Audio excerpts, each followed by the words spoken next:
जी हाँ, काफी उतार चढ़ाव हमने आते हुए देखे हैं, लेकिन कल जो पिटाई हुई थी उससे उबरने की कोशिश में है एसबीआई और दूसरे सारे बैंक्स भी।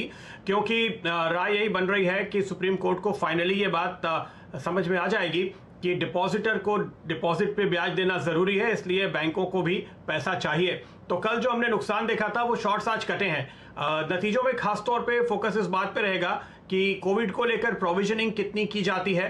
पिछले साल इसी क्वार्टर में काफी बड़ी प्रोविजनिंग थी, तो हम ईयर ऑन ईयर थोड़ी प्रोविजनिंग दरअसल घटने की उम्मीद कर रहे हैं। और दूसरी मॉरिटोरियम बुक को लेकर के जो चीजें साफ होंगी उस पर हमारी नजर बनी रहेगी। तो नतीजे अब से कुछ ही देर में आपके साथ होंगे और हमें जो अनुमान है कि करीब 2:15 बजे के आसपास चेयरमैन रजनीश कुमार जी जुड़ेंगे और वो आपको और ज्यादा डिटेल्स भी देंगे। तो एसबीआई के नतीजे पर तो नजर है, लेकिन जो थोड़ा वक्त बाकी है तब तक उसमें काफी सारे और शानदार ट्रेडिंग कॉल्स आपको मिलेंगे। देखिए, आज ऐसा लग रहा है कि मिड कैप और स्मॉल कैप का दिन है, क्योंकि काफी सारे सर्किट फिल्टर बदले और उसके बाद सुबह से ही आप देखिए, अब भी अगर आप 8 शेयर गिनेंगे तो उनमें से 7 तेजी में है, अगर एक में नुकसान है। और ये मार्केट ब्रेड सुबह से ऐसी ही मजबूत बनी हुई है। मुझे याद नहीं आता कितने समय के बाद मैं इस तरह की मार्केट ब्रेड देख रहा हूं। तो आपको शानदार ट्रेडिंग कॉल्स देने के लिए हमारे साथ जुड़ेंगे हमारे एक्सपर्ट। अल्पेश फूरिया देंगे ट्रेड एट 2, चंदन तापड़िया से लेंगे ट्रेड एट 2:30 और श्रीकांत चौहान लेकर आएंगे आपके लिए ट्रेड एट 3। इसके साथ साथ राजेश अग्रवाल साहब जुड़ेंगे एयूएम कैपिटल के, जो आपको बताएंगे फंडामेंटल्स पे बेहतरीन निवेश के मौके। और आज खासतौर पे फोकस होगा हमारा इस बात पे कि सोमवार से अनलॉक 1 के तहत काफी चीजें खुलने वाली है, उसके डिटेल्स आपके लिए लेकर आएंगे। पंड्या का फंडा होगा, डीलिंग रूम चेक, और साथ ही कल का खिलाड़ी आज, जिनमें हमारे कप्तानों ने ऐसा वादा किया है कि वो 2-2 स्टॉक देने वाले हैं। तो ढेरों आइडिया है आपके पास आज कमाई करने के लिए। शुरुआत 2 बजे के ट्रेड के साथ। अल्पेश जी बताइए, क्या है आपका trade at 2? Good afternoon Pradeep, good afternoon sir ji. देखिए, बिल्कुल सही कहा। आज जिस हिसाब से एक रौनक देखने को मिल रही है मिड कैप और स्मॉल कैप स्टॉक सेगमेंट से, तो यहाँ पर मैंने 2 स्टॉक को सिलेक्ट किया है। एक स्टॉक जिसने अभी अभी चलना शुरू किया, लेकिन मुझे लगता है कि बहुत ही शानदार रिटर्न देगा। तो सबसे पहले मेरा स्टॉक से सेंचुरी प्लाई। देखिए, 109 के भाव में मैंने ये रेकमेंड किया था और 104 रुपए का स्टॉप लॉस लगाया था। अभी 112 के ऊपर ये ट्रेड कर रहा है, लेकिन मुझे लगता है कि ये स्टॉक और भी आगे बढ़ेगा और एक शानदार रिटर्न्स आपको यहाँ पर दे देगा। तो अब 105 का स्टॉप लॉस लगा करके मैं समझता हूँ सेंचुरी प्लाई में आपको बाई करना चाहिए। आपका जो पहला टारगेट होगा 120 होगा और 120 के ऊपर निकलते स्टॉक में आपको 124 तक के मूव यहाँ पर देखने को मिल जाएगी। और दूसरा स्टॉक है रेडिको खैतान।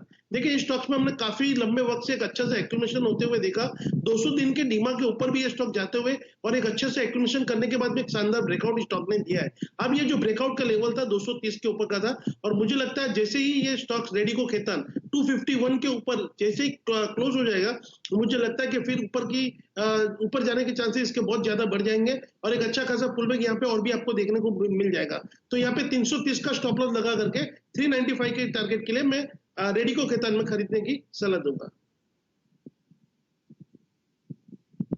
फ्राइडे का मूड बहुत शानदार तरीके से आपके सामने फूरिया साहब सेट कर रहे हैं। आखिरी सौदा में रेडिको खैतान पर उनकी कॉल है। एक कॉल मैं आपसे और लेता हूं।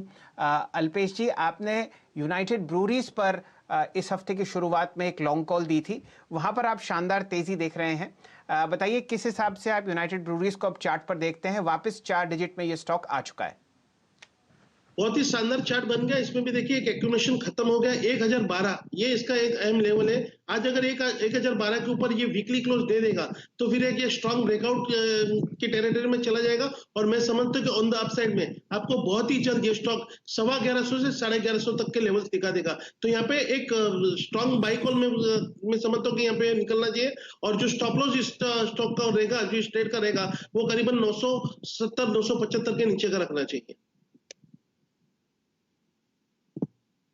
ये राय आपको मिल रही है यूनाइटेड ब्रूरीज पर। बहुत ही शानदार आपने इसमें तेजी देखी, 7% ऊपर कैश में आपको ये 1015 पर चल रहा है। फूरिया साहब, 2 स्टॉक्स पर और ध्यान दीजिए, दोनों एफएनओ में है, नतीजे उनके ड्यू हैं।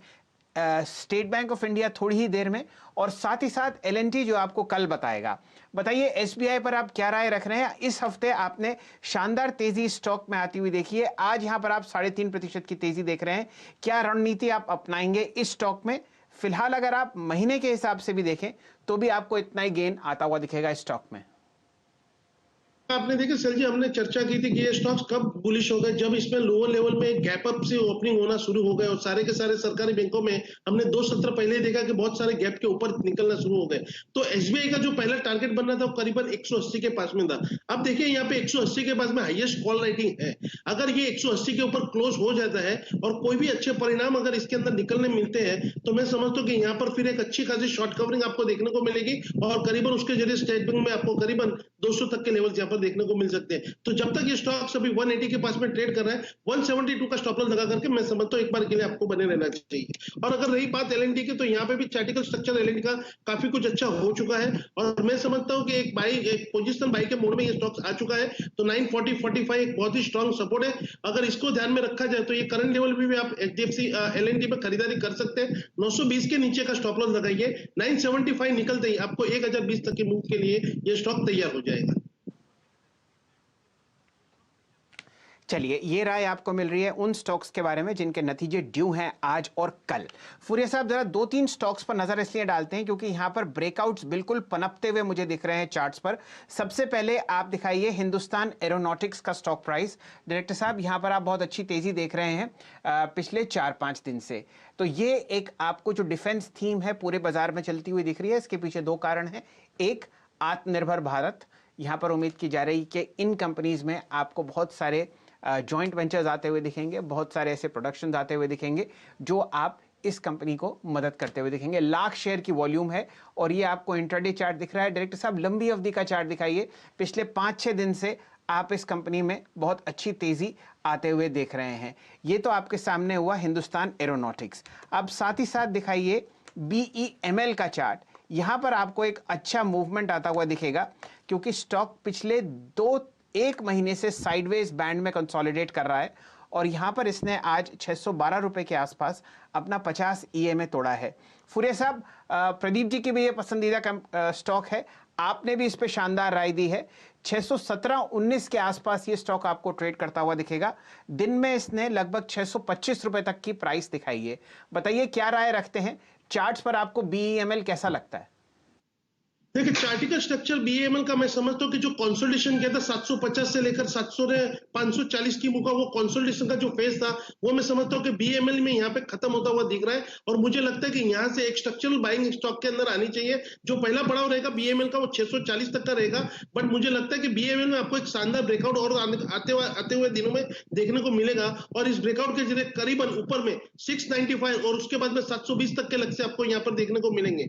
वहीं पे अगर हम हिंदुस्तान एरोनॉटिक्स की बात करें तो यहां पर देखिए आप पहला ब्रेकआउट जो आया है करीबन 570 के ऊपर आया है और आज दूसरा ब्रेकआउट 620 के ऊपर ये कंफर्म कर रहा है। तो मैं कहूंगा यहां पे 590 का स्टॉप लॉस लगा करके आपको खरीदारी करनी चाहिए हिंदुस्तान एरोनॉटिक्स में भी और on the upside target of 695। चलिए, ये राय